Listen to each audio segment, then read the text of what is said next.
Good morning, VE Day, and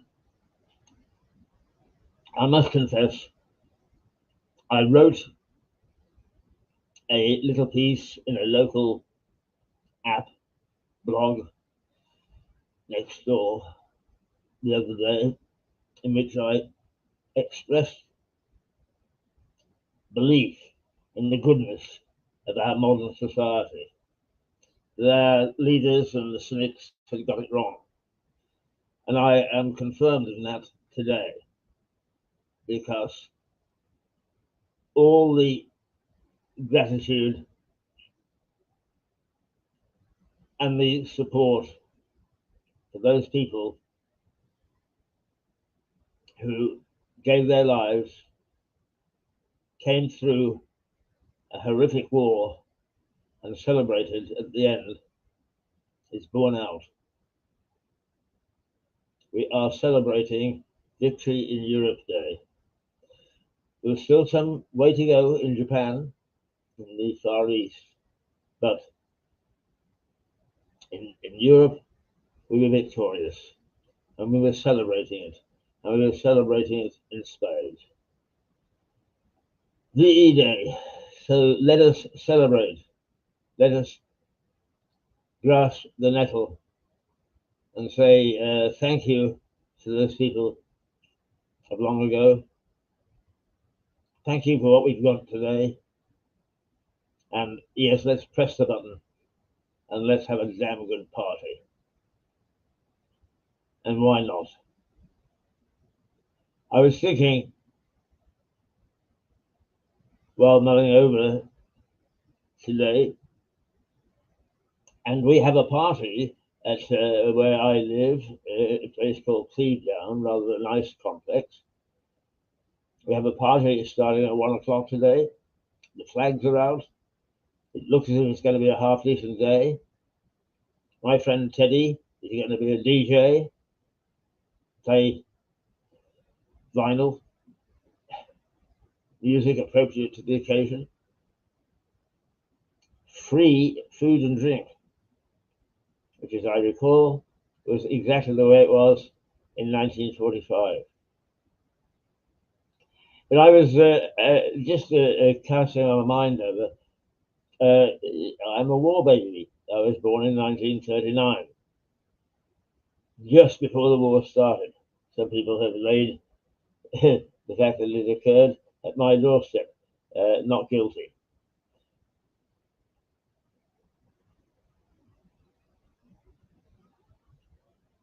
But although I don't remember a lot, I do remember some things. And one of the things that I thought, goodness gracious me, I could give so many people so much pleasure today, because the one thing I can remember is being at the butcher's with my grandmother and singing for an extra sausage. Now, it wasn't the fancy sausages we get today, which I still can't tolerate. I like the English sausage. 80% sawdust, 5% water, a little bit of colouring, a little bit of tasting, about 2% meat. Oh, delicious. And the British Army marched on that for God knows how long. The good old British sausage. But anyway, I was with my grandmother, and I would sing to Mr. Cox, the butcher. And I can remember the smell of the shop, sawdust, meat hanging in the fridge. He had a little model barrage balloon sitting on the shelf, and the ladies all lined up with their coupon books to get whatever meat they could for the week. And to earn my extra sausage, I would sing, "You Are My Sunshine." And so here is a reprise from Keith, aged 3, 4, to Keith, aged 85, for your delight. You are my sunshine, my only sunshine. You make me happy when skies are grey. You'll never know, dear, how much I love you. Please don't take my sunshine away. And that was deserving of an extra sausage. And by golly, that sausage tasted good. And still does if you can get them. Good old English banger is disappearing at a great rate of knots. But you know, the other thing is that I'm sitting here with a cup of coffee on my desk. I didn't this morning because there was too much to do. But I normally go into town, into Hollywood,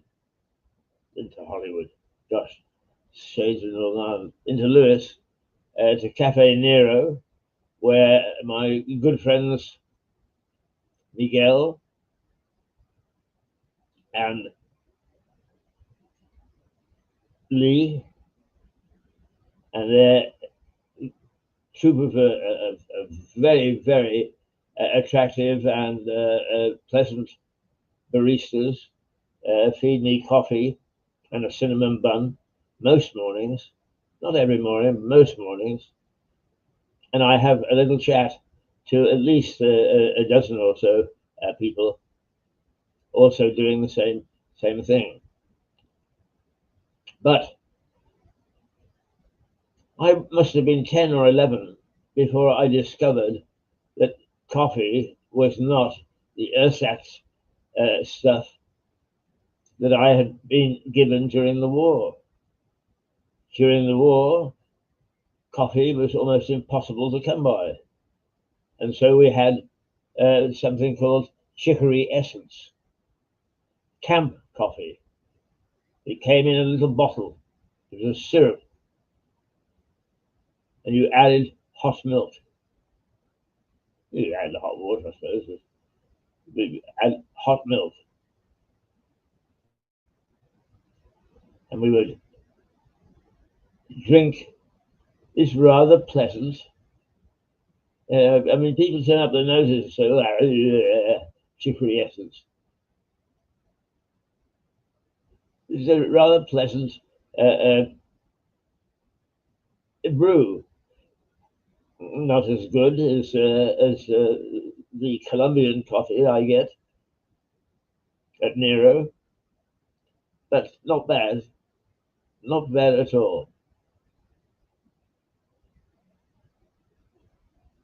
I can remember being urged by my cousins in the city of Lichfield to go out onto the streets and say to the American troops, "Got any gum, chum?" And you'd get a stick of gum, which we couldn't get in the shops because that was rationed, but they had a plentiful supply of. And occasionally you would see somebody with a peaked cap, and my cousins would poke me and say, "He's an officer." he's good for chocolate. And sure enough, 9 times out of 10, the officer would pour out from his top pocket a bar of chocolate. We would get a bar of chocolate, where we had been used to being given a little square a day. That was your ration, a little square of chocolate a day. You got a whole bar by being daring enough to say, got any gum chop? And on a serious note, I was in the same city of Lichfield, and suddenly appeared great columns of American lorries, trucks, in huge convoys, and they would go down the road, and the first one would stop, and the rest would actually bump into each other. And the expletives that came from the soldiers, mostly black, which is something new to us. We hadn't seen that many black people. And they were not seen in the very best light, I guess, to start off with. But these are some of the memories that I have of my war years. I can remember the bonfire that we lit on VE Day to celebrate, and the first fireworks that were allowed. And every child in the country was given free ice cream, red, white, and blue. It was a remarkable celebration. There was very little. The sweets in the shops was rationed. They were rationed right up until something like 1951. They came off ration and disappeared out of the shop so quickly that they were very quickly put back on ration again. the tobacconists who sold the sweets didn't have any left. They weren't able to trade. So my war years, well, skimpy, were memorable. There are a couple of things that I don't remember that I was told about. One was that there was an air raid alert, and that the entire family moved to the Anderson shelter, which had been built in the garden.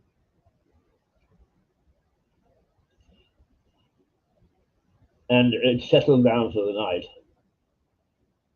when they heard a plot. Fearing it was an incendiary bomb, everybody piled out of the shelter into the garden, because the exact opposite, the shelter would have acted as a huge gun, I suppose, a huge bomb.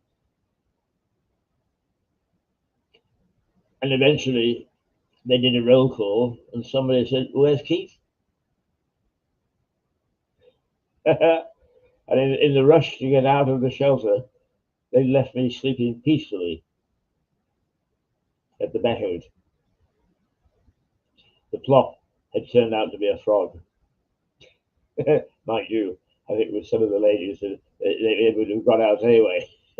Frog or bomb or whatever.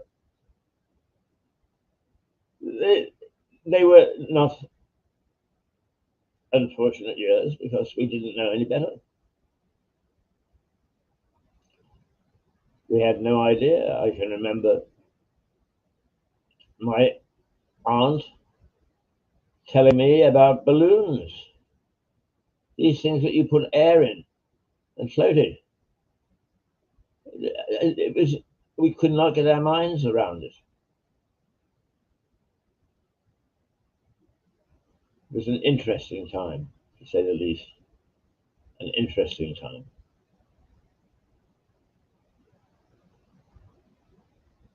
And I was between 1 and 5. I started school. We collected books for the war effort. And you got, if you collected 3 books or 5 books or whatever, you became a private, and you got a little sticker that said private. And right up to, if you got tons of books, you could become a field marshal. Wow. That was some achievement. I can remember we played a game in the school playground, and when the whistle blew, you sat down wherever you happened to be. And I happened to be right over a puddle.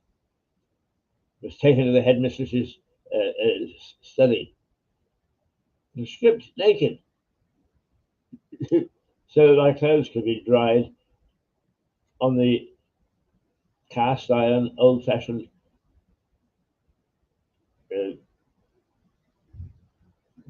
heaters.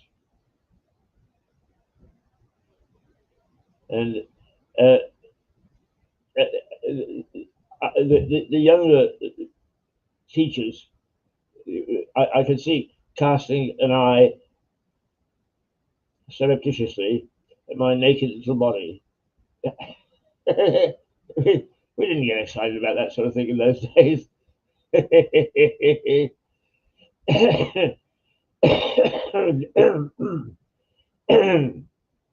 There are lots of other things that come back to me whenever I talk. Of course there are. But the war years were not for us. We lived out in the country. Not for us. Unhappy days. There were some dreadful things that happened. We lived not too far from Coventry, which was bliss. Lastly, much loss of life. The cathedral ruined.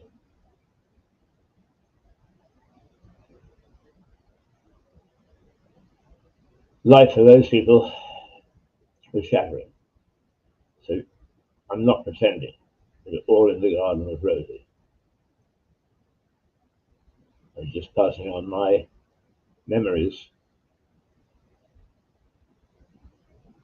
leading up to VE Day in 1945.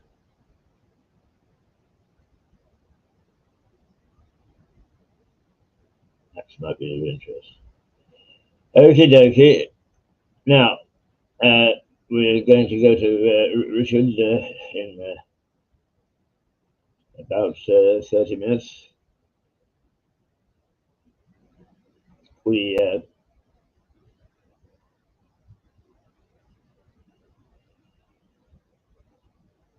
will do our usual thing, and we'll take a look at the headlines because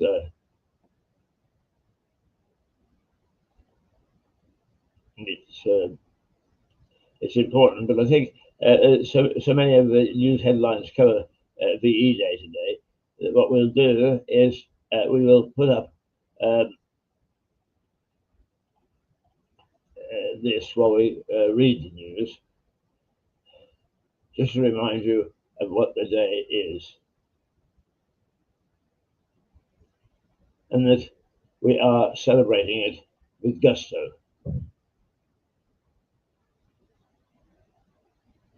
With a sense of let's not go back there. But by the same token, we appreciate what that generation put up with, what they went through, just so that we could have the enormous freedoms that we have today. And we do, we have enormous freedoms.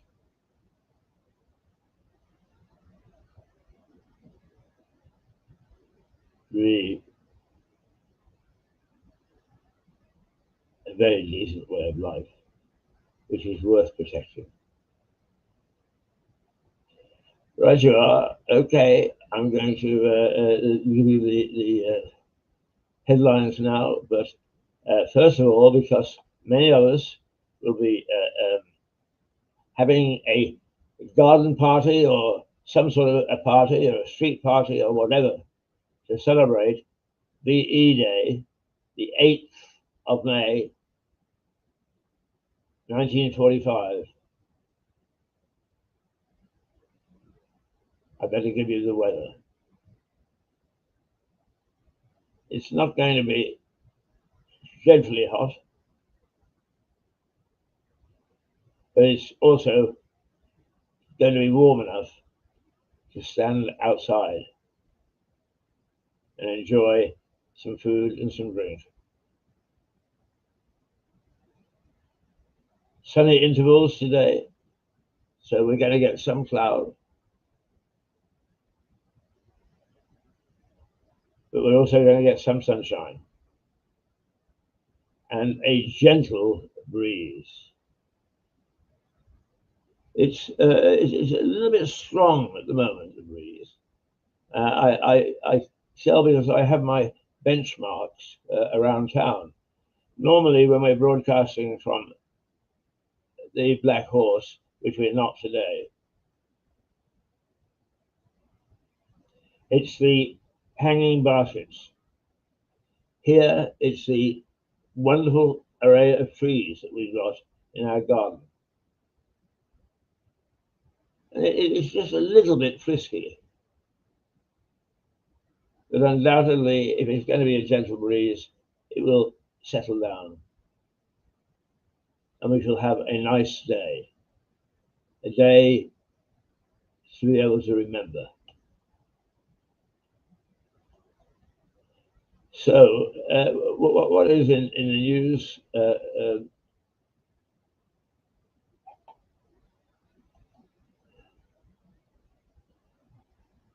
The Daily Express is the first paper of it. Never forget, and Pakistan vows to strike back. So, despite our best efforts, war has not gone away. The Daily Express. Homes were ruined. People had died. But there was a sense of hope in our small community. People knew there were better days ahead. And there's a picture of two little children carrying a Union Jack.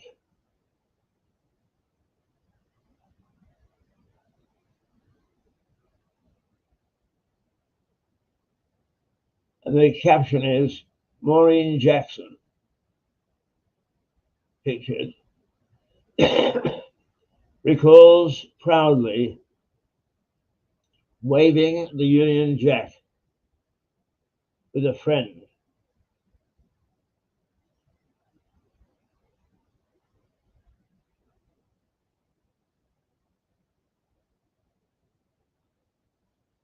Jemima Levy was her name.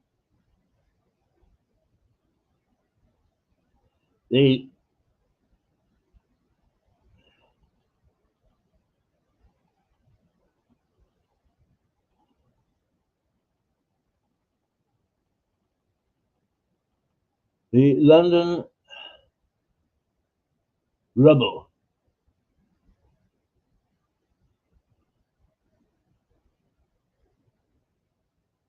sharing the outlook and celebrations. On May the 8th, 1945, an evocative picture. The Daily Express is one of several newspapers to lead on the 80th anniversary of victory in Europe. The paper speaks to a woman who is pictured on the front page as a small child, standing in rubble and waving a Union Jack as part of the celebration in 1945. It dedicates multiple pages to honor the significance of VE Day. The Daily Mirror, VE Day 80, it says. As the world remembers the end of World War II in Europe, veterans call for peace in our war-torn times, echoing a Mirror cartoon from this day in 1945. That cartoon is replicated on the front page of the Daily Mirror. It shows a wounded soldier with a laurel leaf. Victory and peace in Europe, it says. And actually, we have been lucky. While the threat of war has hung over us, we have not significantly indulged in it for 80 years. 80 years, 45, 50, yes, 80 years. And the Mirror says, here you are, don't lose it again. The Daily Mirror reprints a black and white cartoon from this day in 1945, stating victory and peace in Europe. The paper reiterates a call from veterans for peace in war-torn times.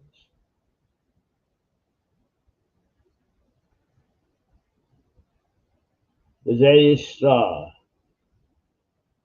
is a silhouette of Churchill next to Big Ben, which is painted in the Union Jack. The caption is, in fact, bold headline is, never forget.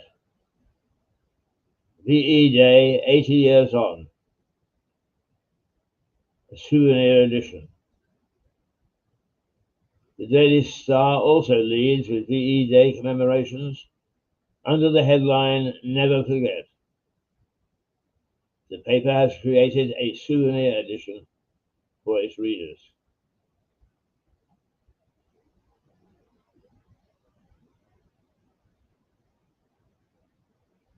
The Guardian does not pay lip service to VE Day at all. Pakistan vows to strike back after Indian missile attacks kill dozens. So trouble brewing up in that part of the world.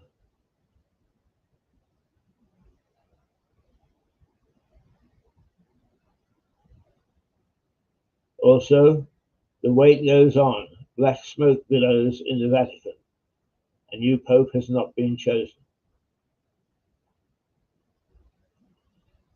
Pakistan vows to strike back after Indian missiles attacked and killed dozens.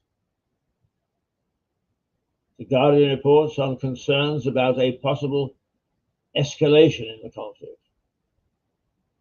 The paper has spoken to Pakistan's Deputy Prime Minister, Ishaq Dar, who is quoted as saying his country would go to any extent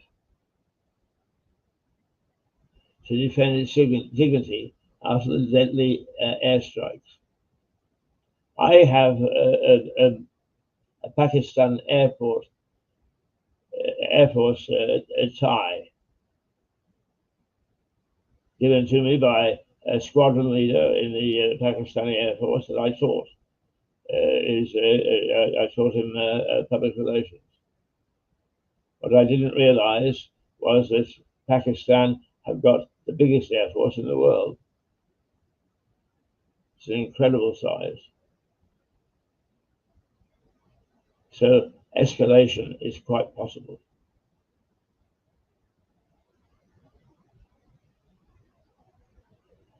The Financial Times. War fears mount after Pakistan vows to hit back at India's deadly airstrikes. Subheadline: Migrants face 10-year wait to apply for residency under separate labour laws. The FT also leads on mounting fears of war between India and Pakistan. The FT quotes Pakistan Prime Minister Shehbaz Sharif as promising to avenge every drop of blood.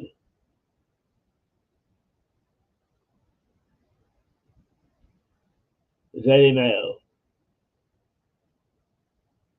It offers inside a reason why so many middle-aged women are leaving their husbands. For a woman, oh dear, dear, dear. Everything's been turned on its head. The main headline is Iranians plotted to attack the Israeli embassy in London. Iranians plotted to attack the Israeli embassy in London, states the Daily Mail's top story. It reports counter-terror police swooped on Saturday to arrest 4 men. The paper says the plot could have resulted in the widespread loss of life.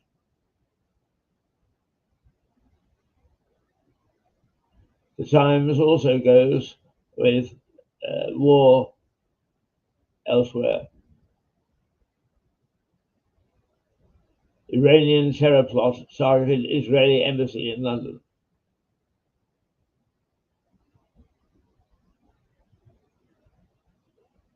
All migrants will have to be fluent in English. All migrants will have to be fluent in English, states the top story of the Times. The paper reports on reforms which will be published in a white paper next week to require people applying for a UK work visa to have English ability close to A-level standard.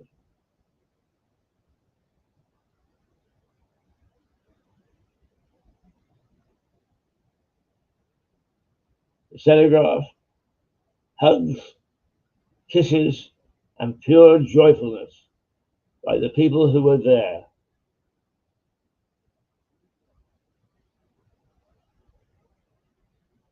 The Telegraph's headline is £4 million a day is the true cost of housing migrants.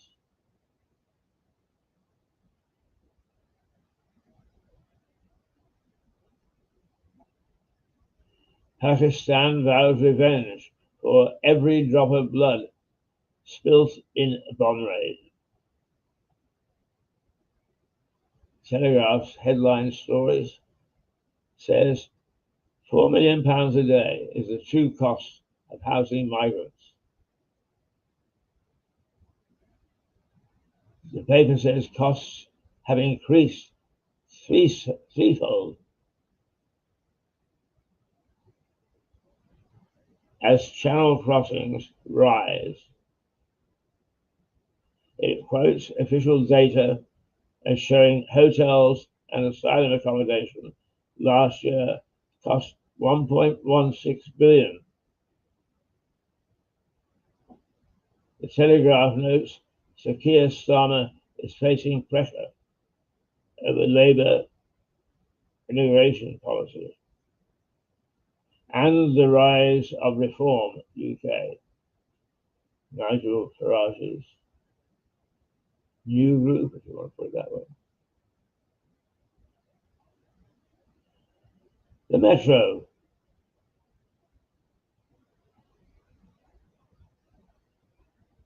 ID star died without making a will.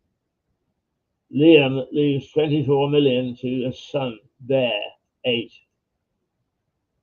Wow, here's a lucky boy.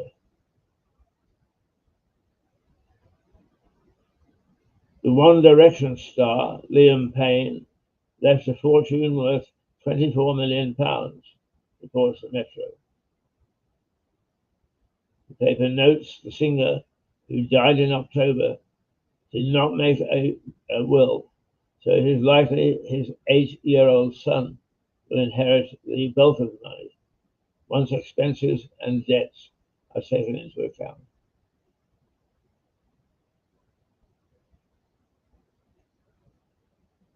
The Sun.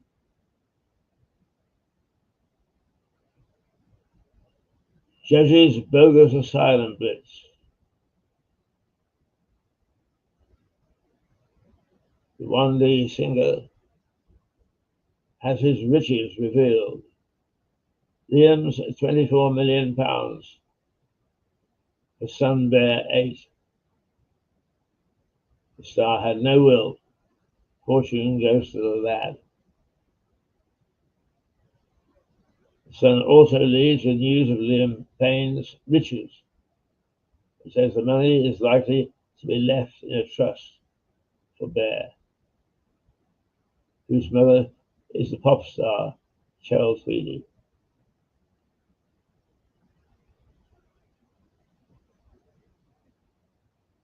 The Sun also reports on the fact that Arsenal lost to PSG last night 2-1.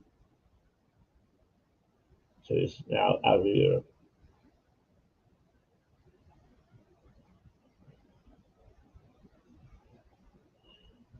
Several papers lead on the 80th anniversary of VE Day, with some publishing souvenir editions to mark the anniversary. 80 years of hope, says the Eye. The Telegraph shares some of the stories of those who celebrated in the streets on the 8th of May, 1945, describing a joyous atmosphere as people kissed, hugged, and cheered.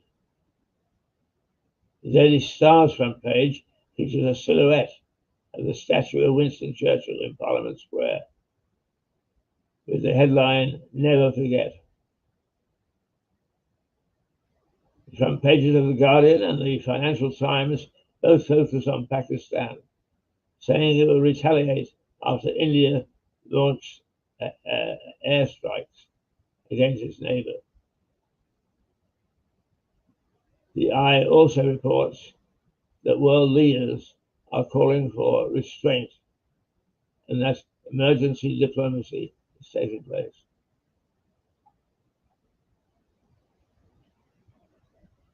According to the Times, migrants applying to work in the UK will soon have to be fluent in English.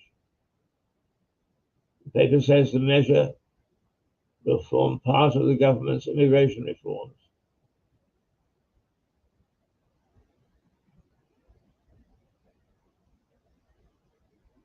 The current standard equivalent to knowing English as a foreign language, a GCSE, is said to be too basic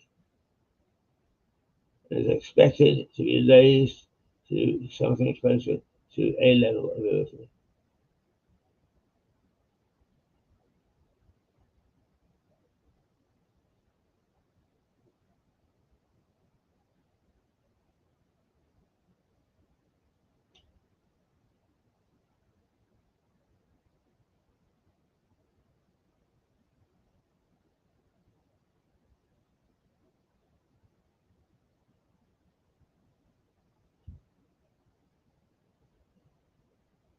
The Daily Telegraph says the co-op is prioritizing deliveries to its remote countryside shops as it works to minimize disruption caused by an ongoing cyber attack on the business. There have been reports that some of its stores across the Scottish Isles have been running low on food supplies after the co-op had to switch off crucial systems, which left the company struggling to manage deliveries. The retailer hasn't commented, but has previously apologized to customers after revealing it had been hit by hackers. Some of the papers report on a meeting between ministers and water firms to discuss the risk of England facing a drought this year after the country experienced the driest start to spring in almost 70 years. The Eye says the Environment Agency is closely monitoring the situation.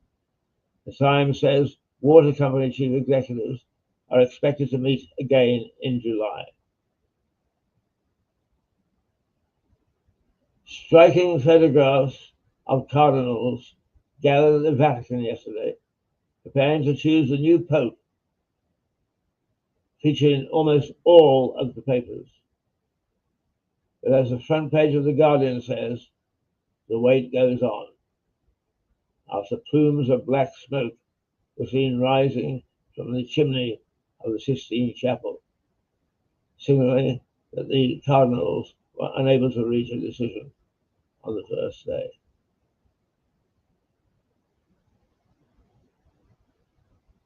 Well,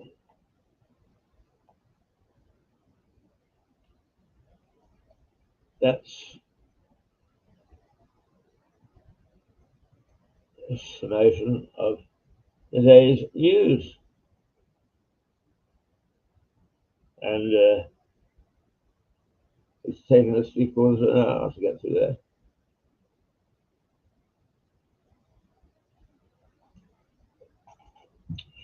But let me just give you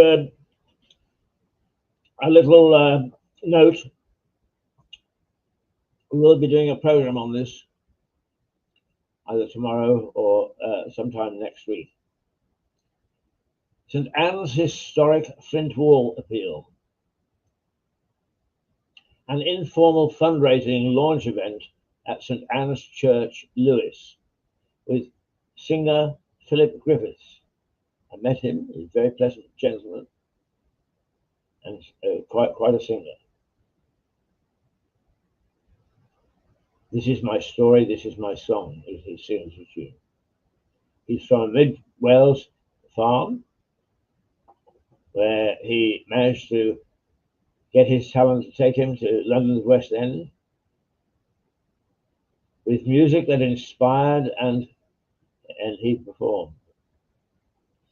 Entrance to this Flint Wall appeal is free. All donations to the appeal include a CD of Philip. There will be an interval when refreshments will be available. Then there will be a question and answer at the end of the evening. And that's Friday, next Friday, the 9th of May, 2025. That's tomorrow. Yes, we'll be showing a program tomorrow. 9th of May, 2025, from 7 p.m. It was very interesting listening to the historians at the church 2 nights ago. Flint has been used here for over 1,000 years, but it does deteriorate. And just the wall, which keeps the churchyard from the road, is going to cost £20,000. £20,000 to put back into shape so that it does its job in making sure the coffins don't start to spill out into the street.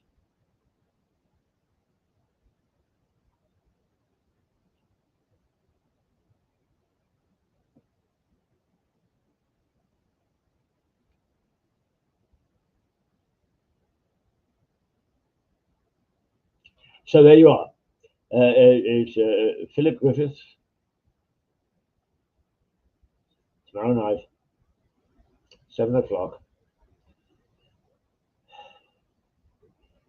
An appeal to help repair the historic Flint Wall at St. Anne's Church in Lewes. St. Anne's Without, it's called.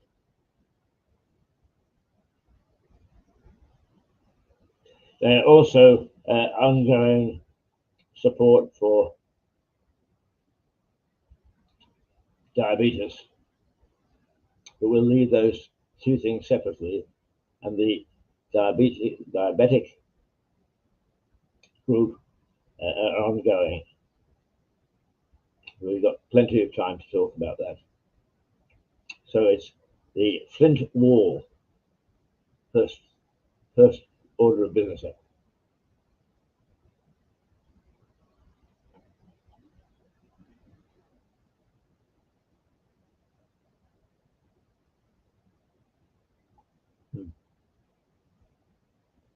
Well, it is coming up to 10 to.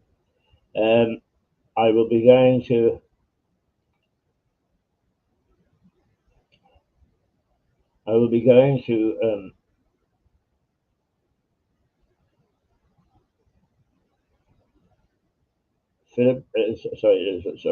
Richard in a few minutes. I'm going to disappear for a moment or two, just simply so that we can post this program and have it played later in the day.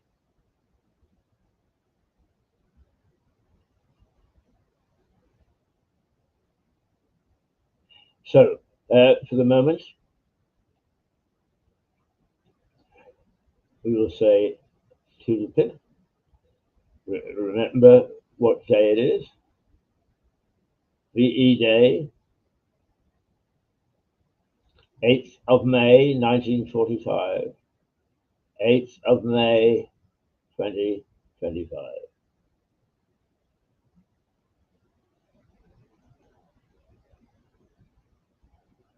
And here is the sound that you know and love from Mirador television. Da, da, da, da, da, da, da.